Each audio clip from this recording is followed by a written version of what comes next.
ஏய், என்னை நல்லா பாருங்க. என்னை நல்லா உத்து பாருங்க. நான் என்ன நினச்சிட்டு இருக்கேன்னு சொல்லுங்க. வயதானவன் நேரத்தை வீணாக்கிட்டு இருக்கான், கடைசி காலத்தை எண்ணிட்டு இருக்கான்னு நினைக்கிறீங்களா? உண்மையில் நான் இங்கே வந்தேன் உங்ககிட்ட சொல்கிறதுக்காக. எல்லாமே கடந்து போயிடும். நீங்கள் கற்பனை பண்ணி பார்க்காத வேகத்தை விட இது எல்லாமே நேற்று நடந்த மாதிரி இருக்கு. என்னுடைய விளையாட்டுகள், என்னுடைய அனுபவம், நான் எல்லாத்துலேயும் ஆர்வமாக இருந்தேன். எனக்கு இன்னும் கூட நல்ல ஞாபகம் இருக்கு. என்னுடைய அம்மா செய்கிற நல்ல உணவு என் குடும்பம் முழுவதும் ஒன்றா இணைவோம் ஞாயிற்றுக்கிழமையில்.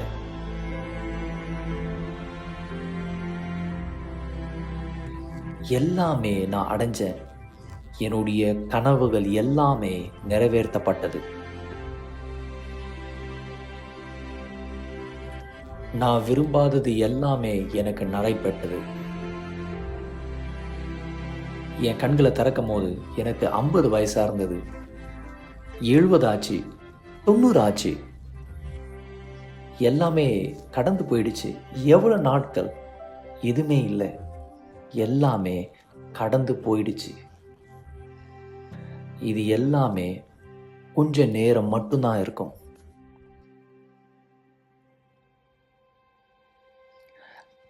நீங்க என்ன பார்த்துட்டு இருக்கீங்களோ அது நான் கிடையாது. இது வெறும் ஒரு மேல் உரை மட்டும்தான். இது உலகத்தினால அழிக்கப்பட்டு மண்ணுக்கு சென்றுவிடும். இந்த கண்களை பயன்படுத்தி பார்க்க வேண்டிய இடத்தை நான் பார்க்கிறேன். இந்த கால்களை பயன்படுத்தி போக வேண்டிய இடத்திற்கு நான் போகிறேன். நான் வயதாக மாட்டேன். எனக்கு மரணமும் இல்லை. நான் நீங்கள் எதை கவனமாக கவனிக்கவில்லையோ அதுதான் நான் உங்கள் ஆத்துமா. நான் உண்மையில் இருக்கேன். கண்ணாடி வழியாக பார்க்கிறது நீங்கள் கிடையாது, அது உங்கள் ஆத்துமா. ஒரு நாள் நீங்கள் இளமையாக இருந்தீங்க, வயது உள்ளவனாக மாறினீங்க, இறந்தீங்க. உங்களுடைய ஆத்துமா நித்திய கால வாழ்க்கை அடைய போய்விடும். எப்பயாவது நின்று யோசிச்சு பார்த்துருக்கீங்களா? உங்களுடைய கண்கள் உண்மையாகவே திறக்கப்படும் போது நீங்கள் எந்த இடத்திற்கு செல்வீங்க?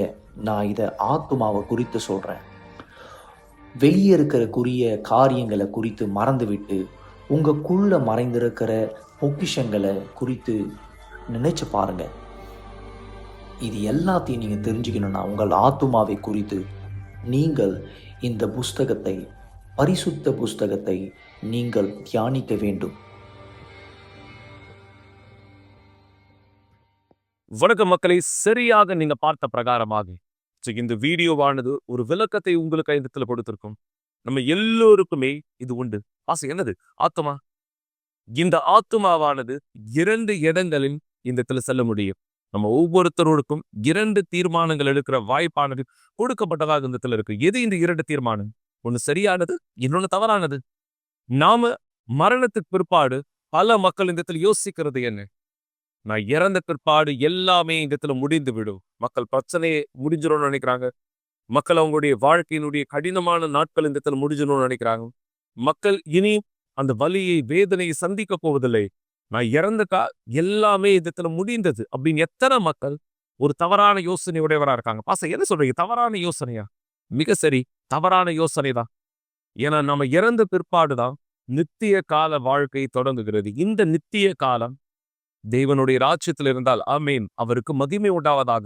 நீங்க என்றென்றைக்கும் அவரோடு கூட சந்தோஷத்திலே, சமாதானத்திலே, ஆசீர்வாதத்திலே, அழுகையும் பற்கடிப்பும் வலியும் வேதனையும் இல்லாத ஒரு இடத்துல நீங்க இருப்பீங்க. ஆனா நீங்க உங்களுடைய மரணத்துக்கு பிற்பாடு பாதாளத்துக்கு தள்ளப்பட்டால், நித்திய ஜீவன் இந்த இடத்துல நரகத்திற்கு தள்ளப்பட்டால், அங்கு வலி, அழுகை, பற்கடிப்பு மட்டுமே. நீங்க யோசித்து கூட பார்க்க முடியாத மிக பெரிய வலியை நீங்க சந்திக்க வேண்டியதா இந்த இடத்துல இருக்கும். சந்திப்பீர்கள். நீங்க விரும்பலனாலும் உங்க பாவத்தோடு நீங்கள் மரித்தார். எனவேதான் நாளை ஒரு மிக சிறப்பான கூட்டத்தில் நீங்க எங்களோட இணைய உங்களோட இடத்துல வரவேற்கிறேன். விசுவாசத்தை எப்படியாய் நாம் பாதுகாத்துக் கொள்வது? நம்ம எல்லோருக்குமே விசுவாசம் இருக்கு. நீங்க யாருமே சொல்ல முடியாது எனக்கு விசுவாசம் இல்லைன்ட்டு. நான் உங்களுக்கு நிரூபிக்கணுமா?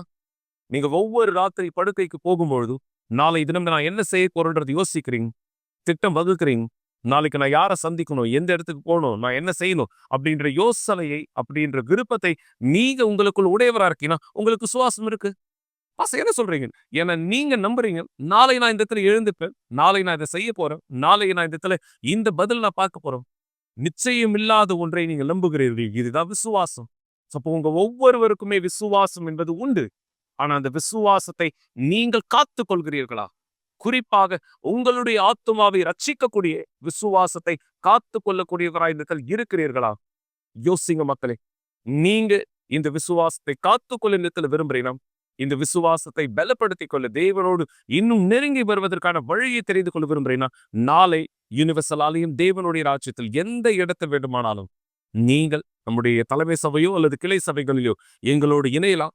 எல்லா இடத்திலும் இந்த விசுவாசத்தை பாதுகாத்துக் கொள்வதற்கான ஒரு மிக சிறப்பான பாடத்தை, ஒரு செய்தியை உங்களோடு இந்த பகிர்ந்து கொள்ளவிருக்கிறோம். எனவே உங்களை தயார்படுத்துங்க.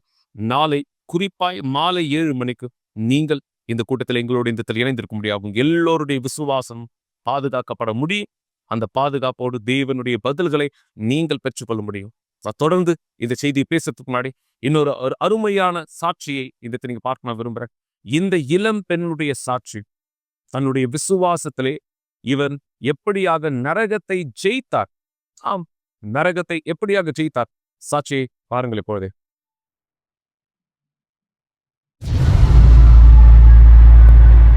என்னுடைய உடம்புல 100க்கும் மேற்பட்ட தழும்புகள் இருக்கு. நான் ஒரு நிலைக்கு தள்ளப்பட்ட என்னுடைய சொந்த ரத்தத்தை குடிப்பதற்கு எனக்கு விருப்பம் ஏற்பட்டது.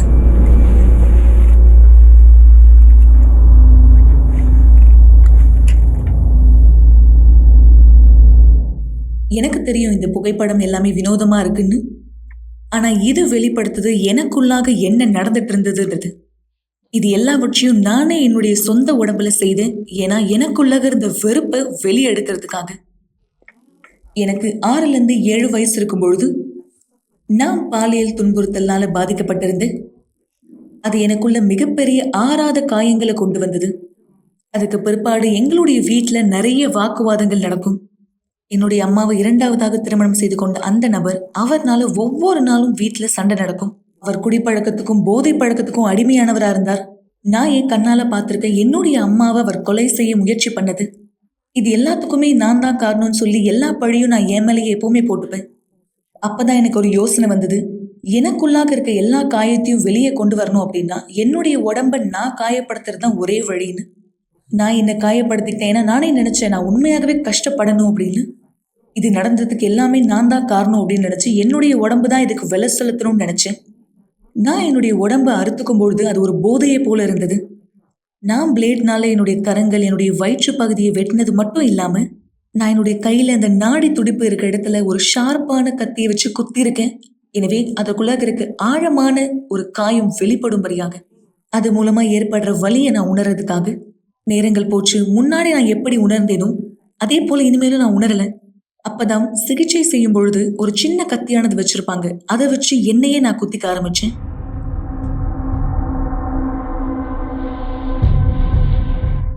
இந்த தழும்பு எல்லாமே வெளியே தெரியுது. ஆனா இன்னும் சில தழும்புகள் எனக்கு இருக்கு. என்னுடைய வயிற்று பகுதியில, என்னுடைய தொடையில நிறைய இடத்துல நான் கிழிச்சிருக்கேன். நான் அந்த அளவுக்கு ஆழமா இதை செஞ்சேன். ஏன்னா என்னுடைய ஆத்துமால இருக்க வலி அப்படியே வெளியே வரணும்னு. ஒரு நாள் நான் அந்த அளவுக்கு ஆழமா அறுத்துக்கிட்டேன். என்னுடைய கையில கொஞ்சம் கூட உணர்வே இல்லாம போயிடுச்சு. அதுக்கு பிற்பாடு நான் உருவங்களை பார்க்க ஆரம்பிச்சேன். சில குரல்களை கேட்க ஆரம்பிச்சேன். அப்பதான் நான் முடிவெடுத்தேன் என்னுடைய சொந்த ரத்தத்தையே நான் குடிக்கணும்னு. உண்மையாகவே என்னுடைய ரத்தத்துக்காக நான் ஏங்க ஆரம்பிச்சேன்.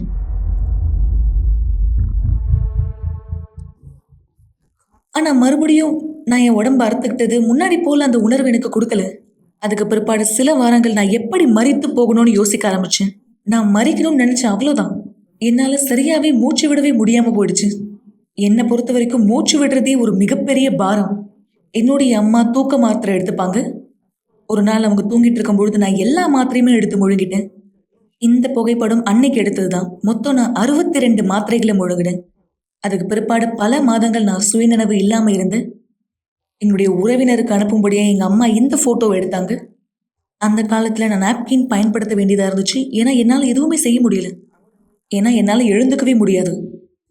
நான் எப்போ கண் முழிச்சேனோ என்னை மனநோயாளிகள் இருக்க இடத்துக்கு மாத்திட்டாங்க. அவங்க என்னை தொடர்ந்து கவனிச்சுட்டே இருந்தாங்க.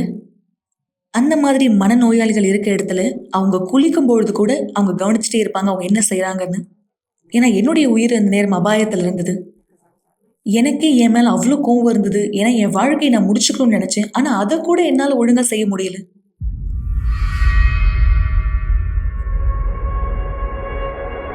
அதுக்கு பிற்பாடு அங்கிருந்து என்னை அனுப்பிச்சிட்டாங்க. ஆனா தற்கொலை செய்து கொள்ளணுன்ற விருப்பம் எனக்கு தொடர்ந்து இருந்தது. நான் தொடர்ந்து என்னை காயப்படுத்திக்கிட்டே தான் இருந்தேன். நான் என்னை மீண்டுமாக அறுத்து கொள்ள ஆரம்பிச்சேன். அது இன்னும் ஆழமா போச்சு. அடிக்கடி செய்ய ஆரம்பிச்சேன். ஒரு நாள் நான் என்னை அந்த அளவுக்கு ஆழமா அறுத்து கொண்டேன். அந்த நேரத்துல என்னுடைய சில நண்பர்கள் வந்துட்டாங்க. அந்த சூழ்நிலையில என்னை பார்த்தாங்க. சொல்லப்போனா உங்க தோழியில ஒருத்தங்க இங்க இருக்காங்க. ப்ளே பட்டனை பிரஸ் பண்ணி பாருங்க. ஸ்டெஃப்னி, நாங்கள் அனுப்பிச்ச எந்த செய்திக்குமே சில நாட்களாக பதில் அனுப்பவே இல்லை. எனவே நான் மற்றும் என் கூட சில நண்பர்கள் எல்லாரும் முடிவெடுத்தோம் அவன் வீட்டுக்கு போய் என்ன நடக்குதுன்னு பார்க்கணும்னு. எப்போ நாங்கள் அவங்க வீட்டுக்கு போனோமோ நான் உண்மையாலே அதிர்ச்சி அடைந்தேன். ஏன்னா இந்த மாதிரி தன்னுடைய உடம்பை அறுத்து கொண்ட ஒரு நபரை முன்னாடி நான் பார்த்ததே கிடையாது. அவள் வீட்டிலேருந்து நிறைய பிளேட், நிறைய கூர்மையான பொருட்கள் நாங்கள் கண்டுபிடித்தோம். எல்லாத்தையுமே நாங்கள் போகும்போது எடுத்துட்டு போயிட்டோம். எனவே அவ மீண்டும் தற்கொலை செய்ய முயற்சி பண்ண மாட்டான்னு நினைச்சோம்.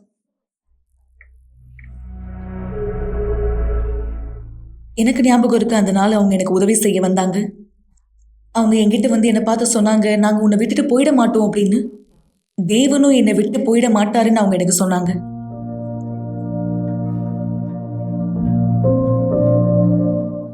அந்த நேரம் தான் நான் முதல் முறையா ஆலயத்துக்குள்ளாக போனேன். வாலிப கூட்டத்தினுடைய ஒரு அழைப்பின் மூலமா நான் ஆலயத்துக்குள்ளாக போனேன். அந்த நாள் எனக்கு நல்லாவே ஞாபகம் இருக்கு. அது இன்னைக்கு நடந்தது போலவே எனக்கு நினைவு இருக்கு. நான் பீடத்துக்கு முன்னாடி நடந்து போனேன். தேவனுக்கு முன்னாடி முழங்கால் படியிட்டு அவர்கிட்ட சொன்னேன், தேவனே, என்னால இதுக்கு மேலேயும் முடியாது. நீங்க உண்மையாகவே இருக்கீங்கன்னா, உங்களுக்கு என் மேல அக்கறை இருக்குன்னா எனக்கு உதவி செய்யுங்க. எனக்கு உதவி செய்யுங்க. ஏன்னா என்னால இதுக்கு மேலேயும் தாங்க முடியல. எனக்கு உதவி செய்யுங்க. ஏன்னா உயிரோட வாழ்றதே எனக்கு மிகப்பெரிய பாரமா இருக்கு. எனக்கு உதவி செய்யுங்க. என்னை காப்பாத்துங்க. எனக்கு நல்லா ஞாபகம் இருக்கு. அந்த நிமிஷம் எனக்குள்ளாக சமாதானம் வந்தது. ரொம்ப வருஷமா நான் உணராத அந்த சமாதானத்தை நான் பார்த்தேன். அந்த நாள் நான் நிம்மதியா தூங்குனேன். அந்த நாள் எனக்கு உறுதி இருந்தது, என் வாழ்க்கையை நான் தான் அர்ப்பணிக்கணும்னு. ஆனாலும் எனக்குள்ள யோசனை இருந்தது, தேவன் என்னை மன்னிக்க மாட்டார், தேவன் என்னை ஏற்றுக்கொள்ள மாட்டார்னு. ஆலயம் எனக்கானது கிடையாதுன்னு. ஆனா அங்க நான் வார்த்தையை பெற்றுக்கொண்டேன். நான் பெற்றுக்கொண்ட வார்த்தை இதுதான், அவர் திரும்ப நம்மேல் இறங்குவார், நம்முடைய அக்கிரமங்களை அடக்கி நம்முடைய பாவங்களை எல்லாம் சமுத்திரத்தின் ஆழங்களில் போடுவார். அப்பதான் நான் சொன்னேன், இனிமேலும் இந்த உலகம் எனக்கு தேவையில்லை. இந்த உலகம் எனக்கு என்ன கொடுத்தது? வலி, கஷ்டம், சோகங்கள், பயங்கள், தாழ்வு மனப்பான்மை. இதுல இருந்து வெளியே வர நான் கத்தி எடுக்க வேண்டியதா போயிடுச்சு. அதுக்கு பிற்பாடு நான் யாரெல்லாம் மன்னிக்கணுமோ எல்லாரையும் மன்னிச்சேன். நான் என்னையே மன்னிச்சேன். ஏன்னா எனக்குள்ளாக நிறைய கோபம், வெறுப்பு, நிறைய விஷயம் இருந்தது. அந்த நேரம் தான் என் வாழ்க்கையினுடைய சிறந்த முடிவை நான் எடுத்தேன். உண்மையாக மறிக்கணும்னு. ஆனா சரீரபூர்வமா இல்லை, முன்னாடி நான் முயற்சி செய்த மாதிரி கிடையாது. என்னுடைய பழைய குணங்களுக்கு மறிக்கணும்னு முடிவெடுத்தேன். அந்த நேரம் தான் புதிய ஸ்டெஃப்னி பிறந்தா. ஆண்டவராகிய இயேசுவை ரட்சகரா ஏற்றுக்கொண்ட அந்த நபர் பிறந்தா. அந்த நேரம் ஈஸ்டர்வேல் சிறப்பு நிகழ்ச்சி வந்தது. எனக்கு ஒரு நோக்கம் இருந்தது. அந்த சிறப்பு நிகழ்ச்சி முடியக்கூடாது, நான் பரிசுத்த ஆவியை பெற்றுக்கொள்ளாம. நான் உலகத்துக்கு என்னை எந்த அளவுக்கு ஆழமா கொடுத்தேனோ அதே போல தேவனுடைய பீடத்து மேல இந்த அளவுக்கு என்னை முழுமையா கொடுத்தேன். எந்த அளவுக்கு ஆழமா அந்த பிளேட் எடுத்து என்னுடைய உடம்ப அறுத்துட்டேனோ அதே அளவுக்கு ஆழமா என்னுடைய வாழ்க்கையை தேவனுக்கு கொடுத்தேன். எனக்கு ஞாபகம் இருக்கு, பீடத்தை ஏறினேன், யோசிச்சுட்டே ஏறினேன். நான் தேவனிடத்துல சொன்னேன், தேவனே, இந்த உலகத்துல இருக்க எதுவுமே எனக்குள்ளாக இருக்க வெறுமையை நிரப்பல. ஆனா இதோ நான் இங்க இருக்கேன். உங்களுடைய மகளா நீங்க என்னை ஏற்றுக்கொள்ளணும். நீங்க மட்டும்தான் என்னை ஏற்றுக்கொள்ளும். ஏன்னா எனக்கு வேற யாருமே இல்லை. உண்மையாகவே யாருமே இல்லை. எனக்கு நீங்க உண்மையாகவே தேவை. நான் இங்க இருக்க என்னை முழுமையா நான் அர்ப்பணிக்கிறேன். நான் இனிமேலும் பாவத்துல இல்லை, இந்த உலகத்துல இனிமேலும் நான் இல்லை. நான் உண்மையா மனம் திரும்பிட்டேன். இனிமேலும் எதுவுமே என் கவனத்தை திருப்பாது. நான் இங்க இருக்கேன், உங்களை தேடுறேன், உங்களை பெற்றுக்கொள்ளணும்னு விரும்புறேன். இதுக்கு பிற்பாடு சில நொடிகளிலே எனக்குள்ளாக அந்த உறுதி வந்தது, நீ என்னுடைய மகளா மாறிட்ட இன்னையிலிருந்து. அது ஒரு மிகப்பெரிய உறுதி. முன்னாடி நான் உண்மையாகவே உணராத அந்த சந்தோஷத்தை பார்த்தேன். முன்னாடி நான் இதை உணர்ந்ததே இல்லை. அந்த அளவுக்கு ஒரு சந்தோஷம், சமாதானம், பலன் இருந்தது. என்னெல்லாம் சந்திக்கணுமோ எல்லாத்தையும் பார்க்கணும்னு தேவன் என் கூட இருந்தார். இனிமேல் நான் தனிமையில கிடையாது. நான் இனிமேல் ஒரு அனாதை கிடையாது. எனக்குன்னு ஒரு அப்பா இருக்காரு. இந்த அப்பா இப்ப தேவன் தாமேவா இருக்காரு.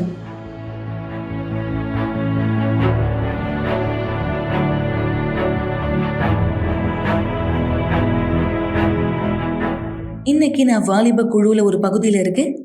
உதவி என்ற திட்டத்துல நானும் பங்கேற்கிறேன். நான் என்ன கஷ்டப்பட்டேனோ அதே போல சந்திக்கிற மக்களுக்கு உதவி செய்வதற்கு தேவன் என் ஆத்துமால இருந்த எல்லா வலியுமே எடுத்து போட்டார். என் கடந்த காலம் எல்லாத்தையுமே எடுத்து போட்டார். நான் முன்னாடி தொடர்ந்து கடந்த காலத்துல நினைச்சிட்டு வாழ்ந்தேன். தொடர்ந்து அசுத்தமான யோசனைகளை நினைச்சுதான் வாழ்ந்துட்டு இருந்தேன். நிறைய காயங்கள்னால வாழ்ந்துட்டு இருந்தேன்.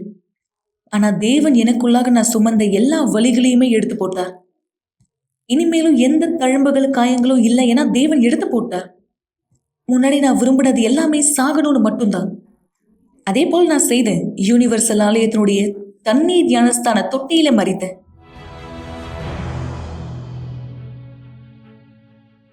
நல்லது மக்களே, மீண்டும் உங்களை இடத்துல வரவேற்கு. ஆண்டவராக இயேசு பல மக்களுடைய வாழ்க்கையில் அதி அற்புதமான காரியங்களை இந்த இடத்துல செய்தார். அப்படியான பட்டணங்களிலே, தேசங்களிலே, நகரங்களிலே இயேசு சென்ற எல்லா இடத்திலும் அற்புதமான காரியங்கள் இந்த இடத்துல நடந்தது. குறிப்பாக அப்படியான எல்லா இடங்களில் இயேசு மிக முக்கியமான பாடங்களையும் நமக்கு கற்றுக் கொடுத்தார். இந்த சூழ்நிலையானதை நான் இந்த நேரம் உங்களுக்கு விளக்க விரும்புகிறேன். மார்த்தாள், மரியாள் இந்த சகோதரிகள் ஆண்டவராக இயேசுவை தன்னுடைய வீட்டில் பந்தி இருக்கும்படியாக இந்த இடத்துல அழைத்தார்கள். யோசிச்சு பாருங்க, ஒரு மிக பெரிய விருந்தாளி, ஒரு விஐபி உங்களுடைய வீட்டுக்கு விருந்துக்கு வந்தா எப்படி இருக்கும்? நீங்க இந்த இடத்துல எப்படியான நபராக நடந்து கொள்வீர்கள்? இப்படியாக மார்த்தாள், மரியாள் சகோதரிகள் ஆண்டவராக இயேசுவை தன்னுடைய வீட்டிற்கு இந்த இடத்துல அழைத்திருந்தார்கள். அவர்கள் அப்படியே அவர் வந்தபொழுது அவருடைய சிஷ்யரோடு மார்த்தாள் இயேசுக்கு என்ன செய்யலாம், இயேசுக்கு எப்படியாக இந்த இடத்துல தயார்படுத்தலாம், இயேசு இந்த இடத்துல என்ன சாப்பிடுவார், இயேசு என்ன செய்வார், அப்படியான பல விஷயங்களில் அலுவலாக இந்த இடத்துல இயேசுக்கான காரியங்களை தயார்படுத்துவதில் நோக்கமானவராக இந்த இடத்தில் இருந்தாங்க. அந்த சமயம் மரியாள் இந்த இடத்துல என்ன செஞ்சாங்க?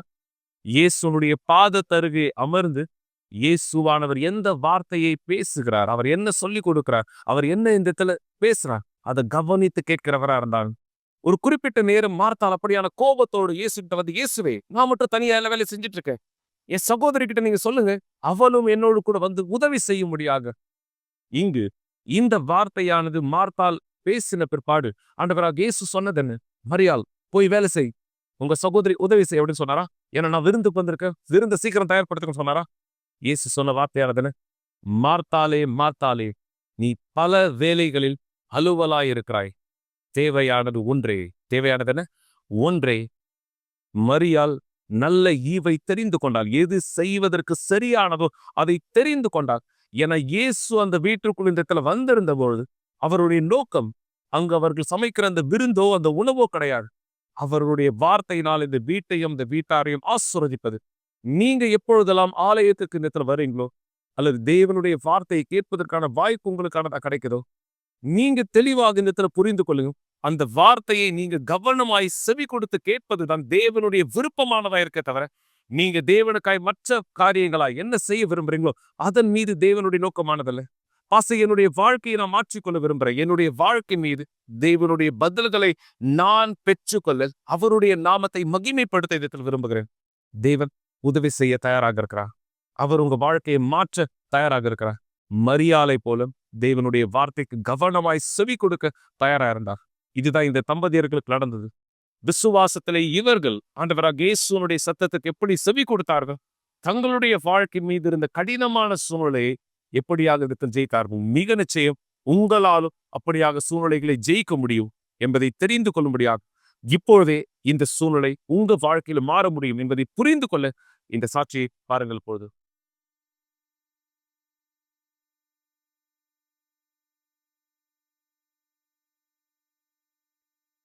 என்னுடைய மனைவி வீட்டுக்கு வர நேரத்துல ஒரு மிகப்பெரிய விபத்து நடந்து அவள் படுகாயமானாள்.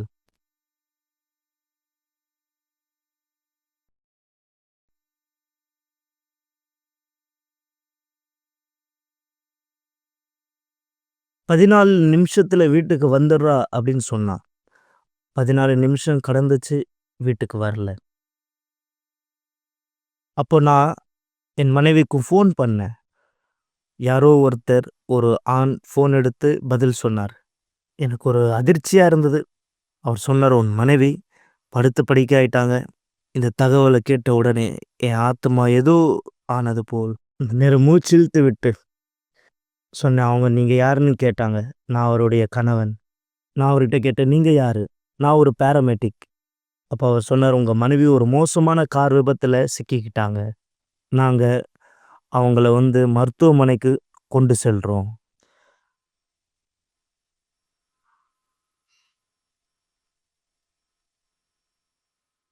எப்போ நான் அங்கே போனேனோ, நான் அங்கே போய் பார்க்கும்போது இந்த ஃபோட்டோவில் இருக்கிற மாதிரி இந்த ஒரு தள்ளு வண்டியில், மரக்கட்டு தள்ளு வண்டியில் இந்த சூழ்நிலையில் தான் அவங்க இருந்தாங்க. ஏன்னா அவங்க இருந்த நிலைமை இன்குபேட்டில் வைக்கப்பட்டிருந்தது. எப்படி? ஏன்னா கார் விபத்து ஏற்பட்ட உடனே முகம் ரெண்டாக பிளந்தது. முகத்தில் இடப்பக்கம் 12 விதமான எலும்பு முறிவு. அப்போ நான் பார்த்தேன், தலைப்பகுதி, நடுப்பகுதி 12 விதமான எலும்பு முறிவு. அவங்களுடைய புருவம் தள்ளி இந்த பக்கம் வந்தது. நரம்பு, அந்த சதை எல்லாமே வெளியே தெரிஞ்சது. 3 விதமான இருதய குழாய்கள் நின்று போனது.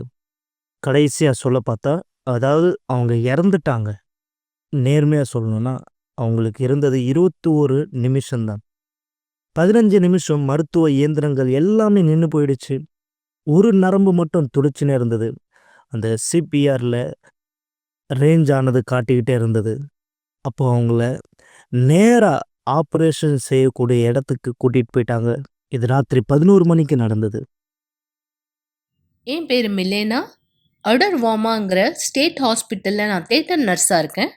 சான் பேட்ரோங்கிற ஒரு இடத்துல நடந்த கார் ஆக்சிடெண்ட் மூலமாக ஒரு பேஷண்ட் நடுராத்திரி நமக்கு இந்த இடத்துல வரப்போகிறாங்கங்கிற செய்தி எங்களுக்கு அப்போ தான் கிடச்சிது. அந்த பேஷண்ட் இருந்த நிலைமை ரொம்ப மோசமாக இருந்ததுன்னு நாங்கள் எதிர்பார்க்கல. அவங்க வந்த விதத்தை பார்க்கும்போது அவங்க உயிர் வாழ்கிறதுக்கான நம்பிக்கை கூட அவ்வளவா இல்லை. ஆப்ரேஷன் செய்யக்கூடிய நேரத்தில் அவங்க சொல்லியிருந்தாங்க, முகத்தை தைச்சிருக்கிறோம். ஏன்னா முகம் ரெண்டாக பிளந்திருந்தது. இப்படி தான் இருந்தது. அவங்களுடைய முகம் இப்படி தான் தைச்சிருந்தாங்க. ஏன்னா மருத்துவர் சொன்ன வார்த்தை, 1% மட்டும்தான் இவங்களால இருக்க முடியும். ஒருவேளை அதை அவங்களால சமாளிக்க முடியலன்னா அவங்களுடைய கதை முடிஞ்சுது.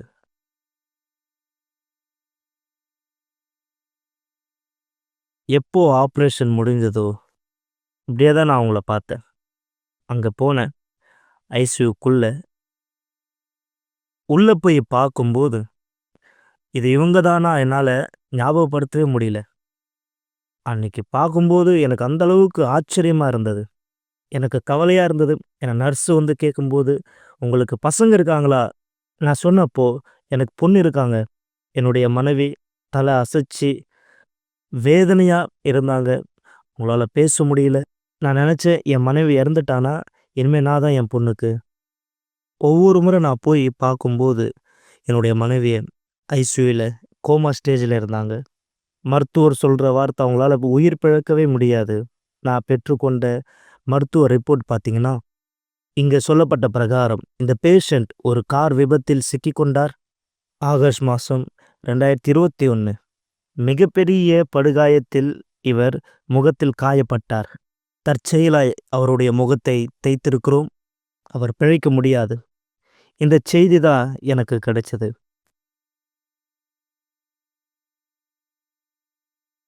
எப்போ நான் என்னுடைய மனைவி அந்த சூழ்நிலையில் பார்த்தேனோ, தேவன் என்கிட்ட பேசினார்.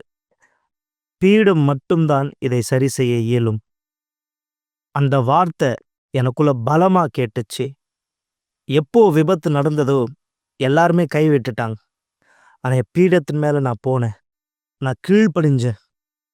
அந்த நேரம் தியாகம் கூட நான் இன்னும் ஆயத்தப்படுத்தலை. நான் அங்கே போனேன் முழு மனதோட, உறுதியா. நான் அந்த நேரம் என்னுடைய மனைவியை மாற்ற விரும்புகிறேன். என்னை எந்த அளவுக்கு நான் செலவுகள் செய்திருந்தாலும் இது அவங்கள குணப்படுத்தாது. 1% மட்டுமே தான் அப்படின்னு சொன்னாங்க. நான் நம்பிக்கை விடல. ஆண்டவருடைய பீடத்தின் மேல நான் ஏறினேன்.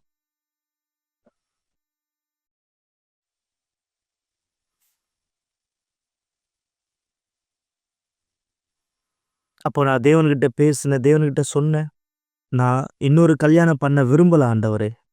இந்த விபத்து நடக்கிறதுக்கு முன்னாடி எங்களுக்கு திருமணம் ஆகி 27 வருஷம். 2 பசங்க இருந்தாங்க. எப்படி இந்த வாழ்க்கைய நான் விடுறது? நான் இன்னொரு திருமணம் செய்ய விரும்பல. எனக்கு என்னுடைய மனைவி தான் வேணும்னு தீர்மானிச்சேன். அந்த வாரம் நான் தியாகம் செஞ்சேன். அந்த நேரம் என்னுடைய மனைவி இன்னும் கோமால தான் இருந்தாங்க. என்னுடைய மனைவி இன்னும் ஒரு வார்த்தை கூட பேசல. அவங்களால வாயத் திறந்து கூட எதுவும் சொல்ல முடியல. கொஞ்ச நாள் கழிச்சு என்ன ஆயிடுச்சுன்னா, அவங்க இருதயம் துடிக்க ஆரம்பிச்சது. என்னுடைய மனைவிக்கு 2 சகோதரர்கள் இருந்தாங்க. அவங்க ஹாஸ்பிட்டல்ல இருந்து பார்த்துக்கிட்டாங்க. அப்போ நான் அவங்கள பார்க்கும்போது ஒரு பதட்டத்தோட ஒரு மாரியா இருந்தாங்க. அப்போ நான் வந்து கேட்டேன், "என்ன நடக்குது? ஏதாவது நீ என்கிட்ட சொல்ல விரும்புறியா?" அப்போ அவங்க சொன்னாங்க, "நான் சொல்றத நீ கேட்க ரெடியா இருக்கிறியா? நான் என்ன சொல்லப் போறேன்ட்டு." "பரவால்ல சொல்லு" அப்படின்னு நான் அவங்ககிட்ட சொன்னேன்.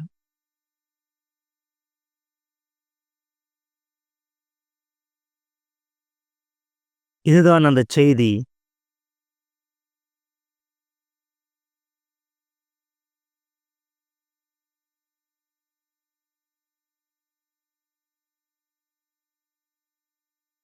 நான் இங்க இருக்கேன். நான் இங்க இருக்கேன் பாஸ்டர் உயிரோட. 18 நாளுக்கு அப்புறமா தான் நான் கண் விழிச்சேன். எனக்கு ரொம்ப குழப்பமா இருந்துச்சு. நான் எங்க இருக்கேன்னு தெரியல. என்ன நடக்குதுன்னு எனக்கு தெரியல. நான் மறு உத்தரவு கொடுத்த பிற்பாடு எனக்கு அந்த நேரத்துல சாப்பிடணும்னு மட்டும் தான் தோணுச்சு. நான் அதுக்காக ஏங்கிக்கிட்டு கத்திக்கிட்டே இருந்தேன். எனக்கு உணவு வேணும், தண்ணி வேணும். ஆனா என்னால சாப்பிட முடியாது. ஏன்னா எனக்கு ட்ரக்கியாஸ்டமிங்கிற சுவாச டியூப எனக்காக செலுத்தியிருந்தாங்க. ஆனா நான் சாப்பிட விரும்பினேன். எனக்கு தண்ணி வேணும், எனக்கு சாப்பாடு வேணும். அந்த தருணத்துல தான் எனக்கு மயக்கம் கொஞ்சம் கொஞ்சமா கம்மியாச்சு. இன்குபேஷன்ல வச்ச என்னோட டியூப எடுத்துட்டாங்க. வெறும் ட்ரக்கியாஸ்டமிங்கிற டியூப் மட்டும் எனக்குள்ள வச்சிருந்தாங்க. சிகிச்சை முறைகள் எனக்குள்ள பலன் அளிக்குதுங்கிறத தெரிஞ்சுக்கிட்ட பிற்பாடு, எனக்கு தண்ணி குடுக்க ஆரம்பிச்சாங்க. அதற்கு மேற்கொண்டு நான் செல்ல ஆரம்பிச்சேன். 3 வருஷ காலமா அவங்கள தொடர்பு கொள்ளக்கூடிய எந்த விதமான தகவலும் எங்ககிட்ட கிடையாது. அவங்கள பத்தி செய்திகள் எனக்கு தெரியும். நான் கேட்டிருக்கேன். ஆனா அவங்களுடைய தொடர்பு தகவல் எதுவுமே எனக்கு தெரியாது. ஆனா இப்போ நான் அவங்கள நேரடியாவே பார்த்தேன். இது ரொம்பவும் சந்தோஷமா இருக்கு. மேலும் அவங்க நல்லபடியா சாதாரணமா எல்லார போல வாழ்றாங்கங்கிறத நான் தெரிஞ்சுக்கிட்டேன். நாங்க எப்படி மக்கள பாத்துக்கிறோமோ அந்த மாதிரி இன்னைக்கு அவங்க மக்கள பாத்துக்கிறவங்களா இருக்காங்க. எங்களால உறுதியா சொல்ல முடியும். இந்த பேஷண்ட் உண்மையாவே தேவனுடைய அதிசயத்தினால உயர்த்தப்பட்டவங்களா இருக்காங்க. இன்னைக்கு நான் இங்க இருக்கேன். என்னுடைய குடும்பத்தாரோட இருக்கேன். என் கணவரோட இருக்கேன். இன்னைக்கு என்னுடைய உண்மையான மகிழ்ச்சி, சந்தோஷம் என்னன்னா ஆலயத்துக்குள்ளாக இருக்கிறது மட்டும்தான். எங்களால ஆண்டவராகிய இயேசு என்ன அவங்க வாழ்க்கையில செய்ய முடியுங்கிறத மக்களுக்கு சொல்ல முடியுது. அவங்க அத நம்புனாங்கன்னா அவங்களுடைய வாழ்க்கைய முழுமையா அர்ப்பணிப்பாங்க. இன்னைக்கு நான் இருக்கிற விதத்த பார்த்து அதை ஏத்துக்கணும்னா உண்மையாவே கடினமா இருக்குங்கிறத நான் உணர்ந்திருக்கேன். ஆனா, இப்ப நான் கண்ணாடிய பார்க்கும்போது, "நீ ரொம்ப அழகா இருக்கன்னு" நான் சொல்லுவேன். ஏன்னா, எல்லாவற்றுக்கும் மேலாக பரிசுத்த ஆவியானவர் எனக்குள்ளாக வாழ்ந்து கொண்டிருக்காரு. அவர் தான் என்னை இந்த விதத்துல உணர வைக்கிறாரு.